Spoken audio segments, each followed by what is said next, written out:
नमस्कार. मी बेडक गावातील सर्व सुज्ञ मतदार बंधू भगिनींना, तरुण मित्रांना, वयस्कर मार्गदर्शक सर्वांना मी नम्र आवाहन करतो की या महाराष्ट्रात चाललं असलेलं एक झुंडशाहीचं, गुंड प्रवृत्त, भ्रष्ट, लोकशाही विरोधी आणि संविधान विरोधी हे सरकार आपल्याला घालवण्यासाठी येत्या 20 नोव्हेंबर रोजी म्हणजे बुधवारी 20 नोव्हेंबरला सर्वांनी आपला मतदानाचा हक्क बजावावा अशी मी सर्वांना नम्र विनंती करतो. मिरज विधानसभा मतदारसंघातील महाविकास आघाडीचे अधिकृत उमेदवार माननीय श्री तानाजीदादा सातपुते यांना निवडून देण्याचं मी आवाहन सर्व सुज्ञ नागरिकांना, माता भगिनींना करत आहे. कारण हे जे विद्यमान आमदार आहेत सुरेशभाऊ खाडे, डॉक्टर सुरेशभाऊ खाडे, परवाच मला एक सभेमध्ये कळालं की यांची डॉक्टरकी कशी यांना मिळाली ती. असे अशिक्षित विधानसभेमध्ये कोणत्याही प्रश्नावर न कधीही 15 वर्ष असेल किंवा जतमधला 5 वर्ष कार्यकाल असेल कधी न बोललेले असे एक निष्क्रिय कामगार मंत्री स्वतःला एक विकास पुरुष म्हणून घेतात. स्वतः 2000 कोटीचा फंड गेल्या 15 वर्षात मिरज विधानसभा मतदारसंघात आणला असं म्हणतात. त्यांच्या आकडेवारीने खरं पण असेल, पण त्या फंडामागं त्यांचं कारण म्हणजे त्यांचा वैयक्तिक असलेला एक कंस्ट्रक्शन बिझनेस, त्यांचे बगलबच्चे असतील किंवा ठेकेदार पोचण्याचा बिझनेस 30-40% त्यांची टक्केवारी आहे. म्हणजे कसं आहे, त्यांचं पैशातून सत्ता मिळवली, दंगलीतून सत्ता मिळवली आणि नंतर एकदा सत्ता मिळाली त्यांनी सत्तेतून पैसा मिळवला, परत पैशातून सत्ता, हे समीकरण त्यांनी चालू ठेवले. आणि समोरचा उमेदवार असेल कुठल्याही पैसा असेल त्याला कमी लेखणे, तुल्यबळ न लेखणे, पालापाचोळा अशी संबोधन देणे असं त्यांचा एक कलमी कार्यक्रम आहे. पण यावेळी बेडक असेल किंवा मिरज विधानसभा असेल, सुज्ञ जनता त्यांना जागा दाखवल्याशिवाय राहणार नाही. याचं कारण म्हणजे कोणत्याही कामामध्ये त्यांची परत कामाकडे बघण्याची, कामाची गुणवत्ता काय आहे, कामाचं स्वरूप कसं आहे किंवा त्याची काम कशा स्वरूपात झाले, जे ठरले ते ह्याच्याप्रमाणे झाले की नाही हे बघण्याची आमदारांची कोणत्याही प्रकारचं मानस नाही, त्यांच्या कोणत्याही प्रकारचं लक्ष नाही. इथं यामध्ये शेतकऱ्यांसाठी कोणतीही उपाययोजना केली नाही. शेतकऱ्यांचं विविध ह्याच्यात असेल, द्राक्षबाग असेल, सर्व क्षेत्रामध्ये अवकाळी पाऊस असेल, गारपीट असेल, यामध्ये भरपूर मोठ्या प्रमाणात त्यांचं नुकसान झाले, पण यांना कोणतीही मदत दिली नाही. शेतकरी कर्जमाफी नाही, शेतकरी हवालदिल झाला आहे. बरं, कोणतेही मराठा आरक्षण असेल, लिंगायत जैन समाज असेल, आमच्या धनगर समाज असेल किंवा मुस्लिम समाज आरक्षण, कोणत्याही प्रश्नावर कुठल्याही समर्थन त्यांनी कधी केलं नाही. आरक्षणाबाबतीत कधी विषय घेतला नाही. आणि परवाच तुम्ही बघितलं अंतरवाली सराटीमध्ये आमचे मराठा समाजाचे क्रांतिकारी संघर्ष होता. माननीय मनोजदादा जरांगे पाटील साहेब हे भारतरत्न डॉक्टर बाबासाहेब आंबेडकर यांनी संविधान जो अधिकार दिला आपल्याला लोकशाही मार्गाने आंदोलन करण्याचा, आपलं न्याय हक्क मागण्याचा, त्या पद्धतीने ते आंदोलन करत होते. पण त्यांनी आंदोलन चिरडण्याचा प्रयत्न केला. नुसतं चिरडलं तर आमच्या मायमाऊलीवर लाठीचार्ज केला, माननीय आमच्या मराठा युवकांच्यावर लाठीचार्ज केला.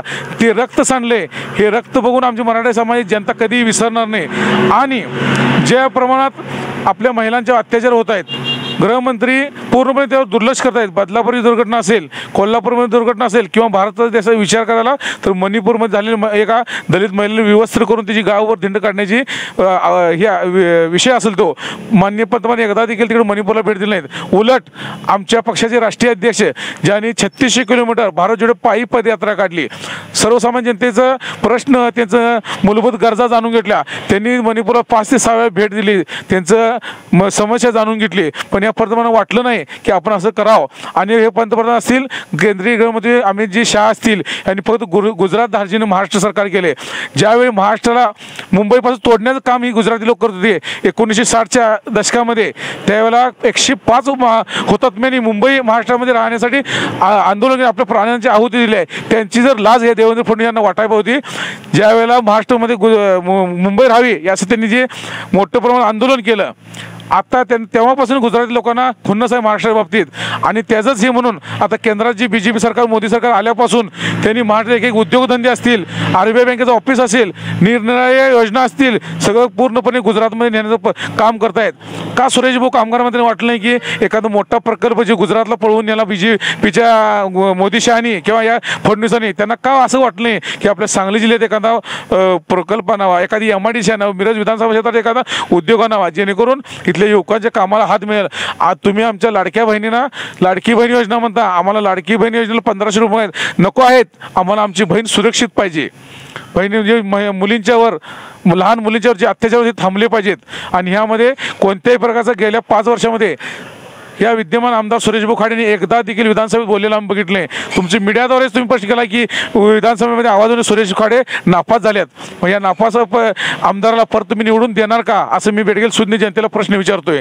त्यासाठी यांना आता 15 वर्ष दिले, बाद झालं. यांना आता जे विधानसभेमध्ये जे महाराष्ट्राचे मुख्यमंत्री आहेत एकनाथ शिंदे यांनी मुंबईमध्ये आम्ही मनोज जरांगे पाटील यांच्या नेतृत्वाखाली 2.5 ते 3 कोटी मराठा समाज लोकांचा आमच्या न्याय हक्कासाठी जो मोर्चा काढला होता, तिथं आम्हाला त्यांनी छत्रपती शिवाजी महाराजांच्या पायाला स्पर्श करून शपथ घेऊन सांगितली मराठा समाजाला मी आरक्षण देत आहे.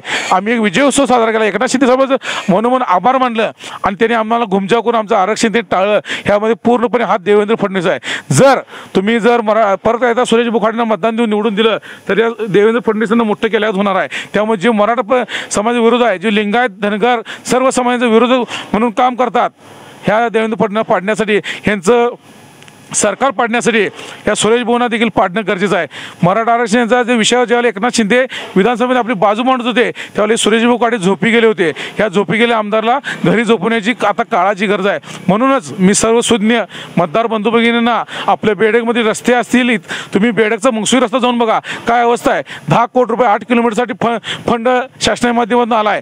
म्हणजे 1 किलोमीटर 1.25 कोटी रुपये फंड आला आहे. 1.25 कोटी रुपये रस्ता कसा व्हायला पाहिजे होता तुम्ही आता स्वतः जाऊन बघू शकताय. रस्त्याची आवश्यकता काय, असं सर्वच विकास कामामध्ये अवस्था आहे. शाळेच्या कामामध्ये 1 नंबर शाळा जातील, शाळेला जवळपास 2 कोटी रुपये खर्च केला पण शाळेला गळती थांबना. मग असली जर निकृष्ट दर्जाची कामं जर थांबवायची असतील आणि आपल्या जनतेचा प्रश्न मांडण्यासाठी, महिलांच्या सुरक्षेचे प्रश्न मांडण्यासाठी, शेतकऱ्यांचा प्रश्न मांडण्यासाठी आणि सर्व समाजाच्या आरक्षणासाठी बोलण्यासाठी, आपल्या न्याय हक्काचा आमदार निवडून देण्यासाठी मी सर्वांना कळकळी विनंती की एक शेतकरी पुत्र, एक सुशिक्षित आणि एक आपल्या भागातील एक चांगला एक व्यापारी असेल, एक शेतकरी असेल, या भूमिपुत्र म्हणजे तानाजीराव सातपुते यांचं निवडणूक चिन्ह 2 नंबर म्हणजे विजयी व्यक्ती चिन्ह 2.